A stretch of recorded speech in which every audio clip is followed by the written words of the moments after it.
Are we on? See? Are This we is on? so Okay, great. we're back. Yeah. Okay, we've got, that was fantastic. Wasn't that wonderful? Turns out I am an empath. See? Right?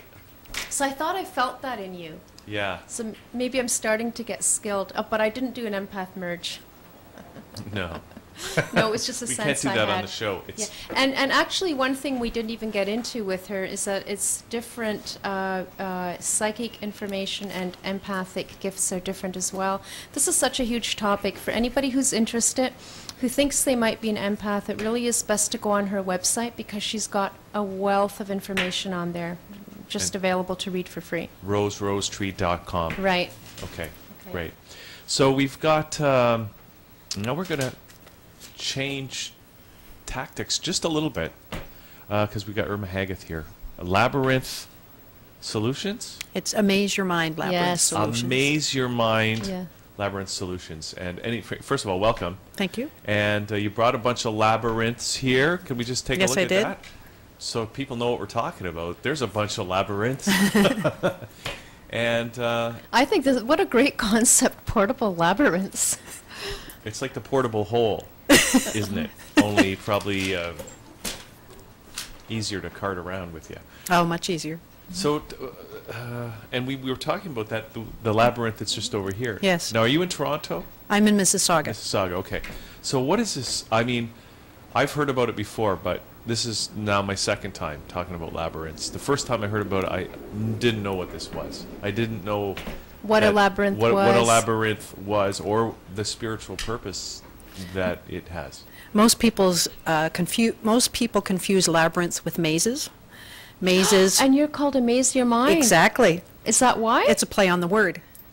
Oh, not to confuse people. Not to confuse Okay. people, but people will search for mazes or labyrinths because they Oh. confuse the two. Right.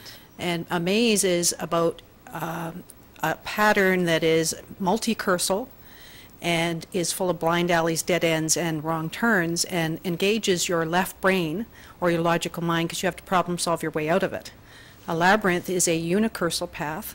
You can see your way in, you can see your way to the center and back out again, and it provides the person that uses it either portably or walking the labyrinth at Trinity Square, it provides you space to solve problems. So it actually, it's almost like it suspends the left brain as you're walking it and provides you space in your right brain to receive information or just be with yourself. Yeah, that's because you don't have to think about it. You Exactly. just follow the path. Just it's follow like the following path. the yellow brick road. Exactly. Exactly. Okay, that's interesting. The maze uses the left brain and the labyrinth uses the right It actually brain. uses both Okay. because a labyrinth is left turns, right turns, so that forces you into logical, creative thinking, feeling as you walk it. Okay, who came up with this idea of a labyrinth? Labyrinths are actually based on nature itself. If you look at how flowers grow and bloom, a fern as it unfurls, as it's growing, they're all spirals. Is it the Fibonacci? Well, actually, sequence? interesting you bring that up because there's also a sacred geometry component to labyrinths. So, especially the chart. I mean, there's millions of geometric components to that. Add to that that labyrinths usually are orientated a certain way and put over old dried up riverbeds, which are called ley lines. So you combine all those components. When you walk a labyrinth, you're actually getting an energetic component to it, as well as the spiritual and the mental and emotional components. How far do labyrinths go back as far as we can? Hundreds of determine? years. The Chartres Labyrinth is built around 1200 AD. Labyrinths you will find all over the world in every country. When I went to Peru, I was in Machu Picchu around that area, going up some stairs of an old church, and there were little labyrinths in the steps.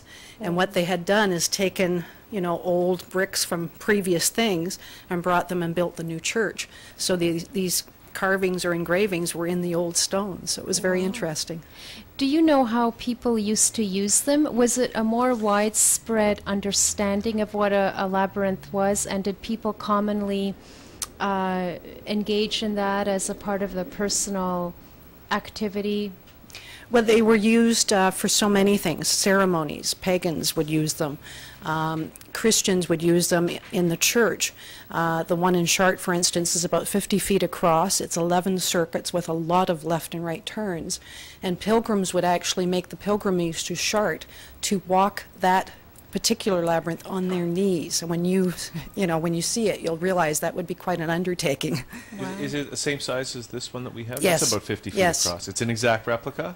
More or less, yeah, it's pretty close, yeah. Okay. Have you ever walked this one on your Oh, knees? many times. On your knees? Not on my knees, no. Okay. My feet. So is one supposed to hold a certain thought in their mind? Yes. Yes, we ask you to create an intention before you walk the labyrinth, because a labyrinth is actually a metaphor for your life and will reflect things back to you as you walk it. So if you hold an intention and you walk it, and you're looking at maybe a problem you want to solve or some insight on something that's in the back of your mind, as you walk, that insight or that problem's solution to it will come to you. It's an amazing tool that can be used for so many things.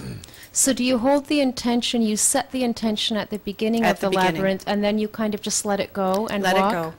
And then, Just walk. yeah, Then and just walk. hopefully when you come to the end, there'll be some clarity.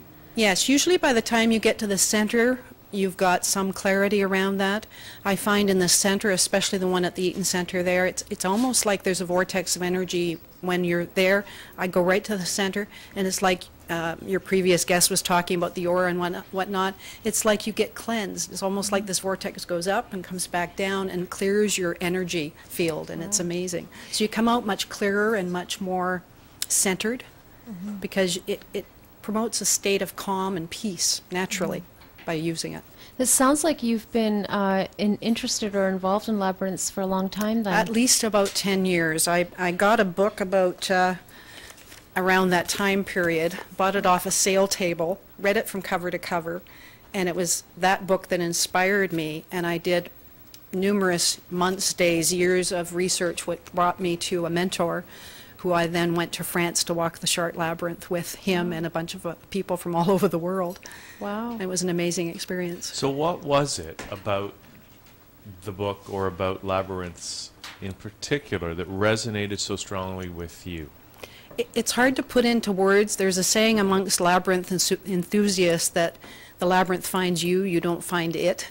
And it either speaks to you or it doesn't. And if it does, it's something that you want to experience, use, walk as often as you can, and read and experience from other people's experiences. You know, how do they use it?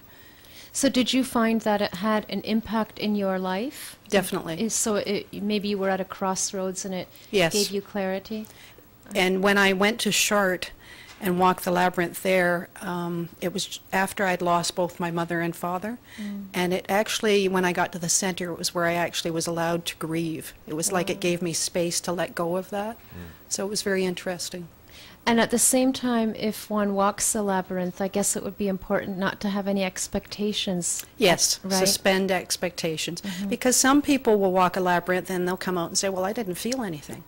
And I'll ask, the next question I'll ask is, well, how are you feeling more relaxed? And they'll usually say, yes, actually I am. So maybe they didn't get a big bang out of it, but they usually come out of it feeling more centered and grounded. What is labyrinth etiquette in terms of, is there a certain speed to walk at? What if you're walking more quickly than the person ahead of you? Do you kind of overtake them or do you stay behind them? Good question. There is labyrinth etiquette, of course. And really it's, if you're walking behind somebody who is much slower than you and you want to overtake them, that's perfectly acceptable.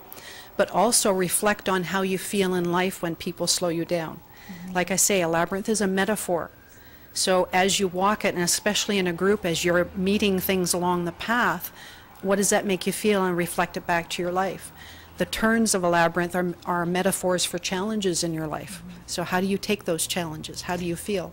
And I suppose the converse would hold true then. If you're walking at a slow pace and somebody's on your heels, Exactly. you know, maybe clearing their throat or whatever to give you hints, then do you become affected by that, or do you hold your pace. I would hold your pace, because it's not about them, it's about you and where you are on the path. Right. And just reflect again on how does that make you feel when people are trying to make you do something maybe you don't want to do. Brilliant. I think the concept of portable labyrinths is incredible. Did you come up with that then? This is not a new concept. It's out there, a lot more popular in the U.S. than Canada. I actually got a prototype about 10 years ago and been playing with it for many years, and fell into a government program to start a small business, and it was like, okay, I've got an opportunity, so let's go with it. The most popular product so far is the left and right-handed one, which is a double labyrinth. I'm going to just hold that up. Oh. Yes, Yeah, yeah. that's the double-handed Yeah, there we labyrinth. go. Yeah, it's So a- do you make these, or? I have them manufactured in the Toronto area. Okay, great. They're made in Corian, which is countertop material, and it's antibacterial and antifungal. They're in Montessori schools because they understand it, Wow. because it balances left brain, right brain, because you trace the path with both your left and right hand at the same time. Wow. That's Can I yeah. just, Yes, by all means. Yeah.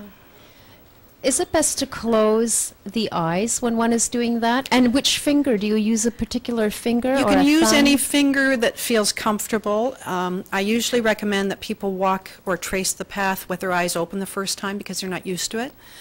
When they get to the center, I suggest they close their eyes, take 3 deep breaths, and then trace the path back out again.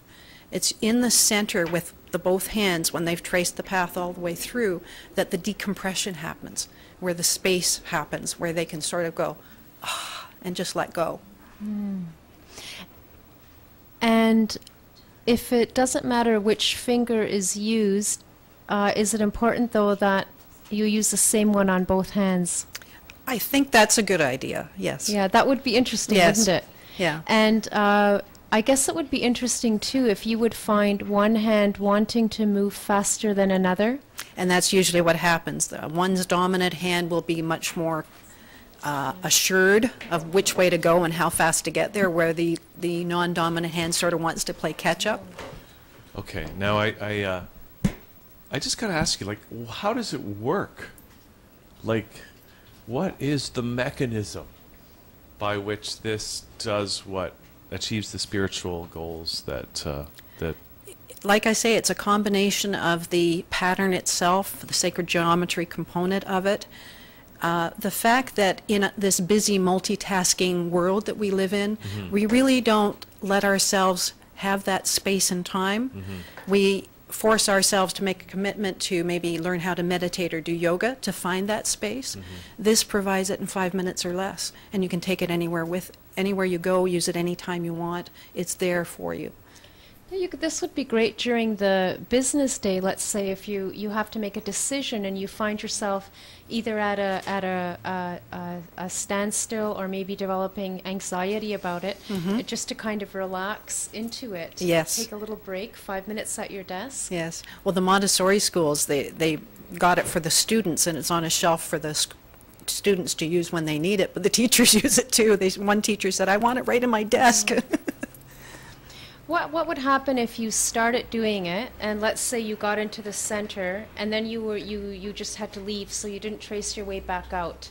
Nothing necessarily Nothing bad would happened. happen. Nothing It's just, happened, yeah. when you get a moment, come back and do it over again. Yeah, I mean, we start- do get interrupted, Start- so, yeah, it's yeah, a given. Start fresh. Yeah, just start fresh. Wow. And how does it smell, Rose? that's the part, because I'm sensitive. So if the fumes aren't good, I can't have it. I wanted to smell This is it too. good. It's neutral. It's Yeah, neutral. it is, It's actually. neutral, so you can have it. If Yeah. you're anybody who's sensitive to fumes, Yeah. Yeah. good. I'm Yeah, you're very not getting a sensitive. chemical no, off no, of it. I'm not no. getting anything No. off. It feels like so. a countertop. is Yeah. what it, it feels like stone. Yes. You know Yeah. what? It's got a it great even feel. looks beautiful. Yes. You can even lean it somewhere. It almost looks like a Zen kind Or of. hang it on the That's wall why as I an have the Yeah. other boards, Yeah. because Oh, there, yeah. and I have new boards coming out. They're peace symbol, the Om symbol, and Reiki symbols. Oh. I'm going to be at the Total Health Show. Oh. And I also facilitate events where I can do a labyrinth on the floor. So like the 50-foot one, we can sort of take this easier design and make it into a large room for anybody who's running an event, or corporate people for team building, problem solving, conflict resolution. It's better than Twister. Yeah, almost. So do you mean you facilitate such walks Yes. then? Yes. How is that done? Is there, do you talk during it, or do you give a talk I before? usually do a workshop where I would give some history and some information about labyrinths, and then we would talk about, okay, what is this particular walk going to be about? The next one I'll be facilitating will be around receiving, because in our lives it's all this talk about the secret and whatnot. Well, what's the missing component? A lot of times the missing component is, are we open to receive what the universe gifts have to be given That's to so us? true. That's so true. I'm just looking over at one of your other boards there, the square one, and see the design in the center there? Yes. Now, so that looks different than the others. So what is the implication of that, if there is one? Well, the center of the chart labyrinth is, there's been meaning given to each of the petals. I'm trying to remember now. So that one Is is, that- a is that what that reproduction is of then? Chart. Yes, this is a replica of the chart labyrinth, And which also is the in one just over here. at Trinity, Square. and there's also one at High Park up behind the restaurant. I didn't Oh, know I didn't know that. Yes. How long Is it has the that same been as there? A long time. It's painted on asphalt. Oh, Isn't and that a cheap way it's to go? funny. I've been in. There's there's one there, and there's one on Toronto Island by the little church with a big tree out of the center of it. I didn't know that I didn't either. even know they had a church on Toronto Island. Yeah, Wow. little tiny one. Wow. Yeah. Okay. All right. And so then you have other models in the works, you said, with Yes. different symbols in them. Yes. Just according to whatever appeals most to the person. Well, I guess. aesthetically, the peace and Om symbol have a nice feel to them. Yeah. But just like in tracing, a Reiki symbol has an energetic component to it, so too do those. So they'll be coming with tracing instructions. Wow. Wow. Now, they kind of remind me a little bit of crop circles, and some people Yes. talk about crop circles as sacred geometry. Yes. What's your, do you have any comments about They that? are sacred geometry, very much so.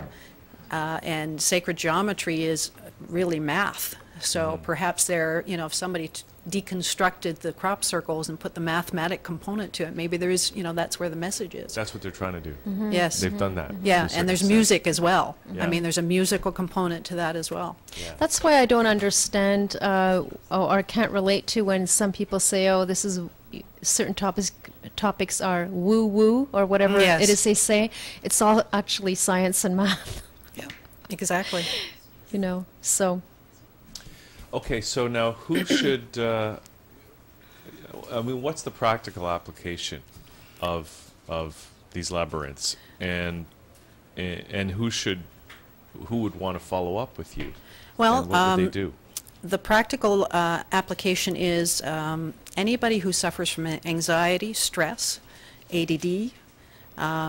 I'm actually going to be Wait a having... second, can't you just take drugs for ADD? You can, but there's other ways to deal with it. Tomorrow, I have somebody being hooked up to a biofeedback machine to trace the labyrinth, so I actually will have proof of what it does.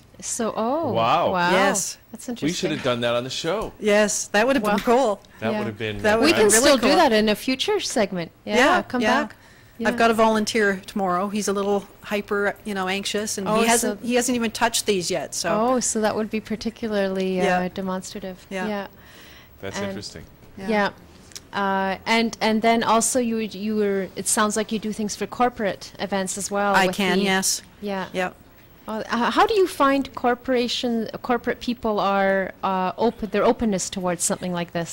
Basically networking and talking to businesses and executives, do banks. you find that they're open Yes. to it? Yes, Yeah. Things are people- changing. People are looking for new and unique ways to do things they used to do. I mean, a lot of things have been tried over and over again, so they're looking for something a little different. Right. And this is definitely unique and different. Right. And because whatever you want to bring to a labyrinth, you can do. It doesn't have to be always about religion or esoteric things. Yeah. It can be about whatever you want it to be about. Yeah, it's solving any kind of a problem. So Exactly. the practical applications are infinite, really, because you Yes. can actually just use it, the way I'm understanding it, as a little exercise, even in Yes. the middle of your day. Yes. Even to calm you down before if you can't sleep at night, or so many. Yep. I mean, I'm just getting a lot of ideas for it. Yeah. I was actually looking for some papers the other day and just played with that one right there. And when I got to the center, I got a flash of where the papers were, and that Yeah. was it. Wow. Yeah. So it was like, okay, thank you. Yeah. We're Yeah. going to help you find your car keys. Yeah. Almost. Are the other this one here- materials? Yeah. What's? This one here is actually a client to therapist board. Oh. This works from one person to the other person. Hypnotherapists Oh. use labyrinths in their work. Counselors, coaches can use labyrinths in their work. They will actually open somebody up who's more closed. Like if a hypnotherapist is working with a client and they're not open to suggestion that easily, this will help open them up. But do you mean that both the therapist and the client are using them simultaneously? Yes, exactly. Oh, why? It's just the way it works. I've played with this one a little bit, and I had this board actually sold to a hypnotherapist before it was even made. And she used it closing her session with a client, but she was also going through a difficult time with their house at the time, so she and her husband started playing with it. And they had an issue that they were working on, and they set the intention around the issue to change it to a positive intention. Oh. And when they finished walking it, it had anchored the energy of the intention. They no longer felt any negativity around it. So it was like, oh, an affirmation board. Or they could even potentially each come up with their own way of negotiating through the difficulty, Yes. maybe? Yeah. Yeah. Wow. That's That's what I say. There's so many amazing Yeah. uses for it. It's incredible. actually very practical, isn't it? Yeah. Are those all made of the same materials? They're all made of the same material, yes. Different thicknesses. And different, Different colors, colors. different, just the countertops. Yeah. But Wow. because they look natural in Yeah. terms of the stone look, I mean, you know, it's nice. It's better than real granite. Yes, and it has a soft feel. It has Yeah. a soft, warm Yeah. feel. It Does. doesn't feel cold No. like Yeah. granite would feel cold. I'll tell you, if I'm going to get a labyrinth or a countertop, I love this material. Yeah. Yes. They're all beautiful, but I particularly love that little white one there. Yeah, it feels Yeah. really good, actually. And We Yeah. just I did like it. the way it looks too. Yeah. They're all great. Yeah. Okay. Okay. So, So you're going to be at the Total Health Show? Yes. when yes. is that? And where? 12th, 13th, and 14th of March, and I'll be speaking on the Saturday night from 7 to 8. And where's Oh. the Total Health this year? Convention Center, downtown. Okay, great. That's very convenient. And otherwise, how can people reach you? They can reach me through my email, which is my name, Irma, at amazeyourmindlabyrinths.com. That's IRMA. Thank you. And AmazeYourMind.com. labyrinths.com. Yep. And my phone number is 647-520-1054. Okay. I'm spelling labyrinths wrong. You put the Y after the B? Yeah, L-A-B-Y. And the website is amazeyourmindlabyrinths.com. Okay, great. So people can get more info there. They Yes. can get in touch with you and Yes. give you a call for a And I guess if they consultation. wanted to buy one of these too. Yes. Yeah. That's great. Is there anything else you want to tell us before we move along here? Anything that we didn't ask you that you want to... Is there basic with us? information on your website as well? There's basic information. I have 3 articles actually that I've written on the website. I go to the Edgar Casey conference in Kingston every year, so there's some articles posted that I've written for their magazine. We'll have to get you Oh, back. Yes. Talk yeah. about Edgar Casey. Yes, Definitely. I'd love to. Who was that guy? That David Wilcox. He's supposed to be the Oh. reincarnation of... That's Oh, yeah? yeah, that's what they say. Yeah. Some people say. Actually, I did have. Can I do have time Yeah. for one Yeah. more quick question? You know, you said you found a mentor, and then you went to Chartres and walked the labyrinth with a group of people. How is the experience of walking a labyrinth with a group of people versus doing it alone? Because it seems to me it wouldn't seem like a group activity. It actually is a group activity. I love walking with a group of people because the movement of the labyrinth, when you watch one from a distance, it looks like a Swiss clock movement, but with these people going back and forth, it's very magical. There's something amazing about it. But a group in the sense of you go there with a prearranged group, or just a group naturally evolves because the summation of No, individuals. this was a prearranged group, 30 people from all over the world that came to walk the labyrinth with Robert Ferre of the States and John James, who has written many books about the Masons who created the Chartres Cathedral. And it was just wonderful to have the energy of people of like mind. You know, some were coming from a very religious place, but everybody was coming to the labyrinth and bringing different energy to it and different experiences. So it was just a wonderful way to experience it. And when we walked it, we came up through the bottom of the church up to where the labyrinth was, surrounded by just votive candles. So the whole cathedral is quite dark because the stained glass windows don't allow much light. So when you came up and approached it and saw that, it was like just the most incredible image. And then we got to go up into the organ loft and take photos looking down from about 3 stories up. So talk about a bird's eye view watching these people walk. It was just an incredible moment. Now, I hope you got some of those photos up on your website, Not yet. but that would be cool. Yes. Is that always a possibility, or was this a special thing for your group? It was a special thing with our group. Great. Sounds great. So Hey, thank Irma. you so much for having me. It's been great to have you on. Great Thank to you. do these little labyrinths and hear Yeah. about them. Yeah. And it just sounds like you've had some great experiences in that chart. I look forward to You're going to using one Shark, of them. aren't you? Yes. Okay. Thank Okay, you. so amazeyourmindlabyrinths.com is the website.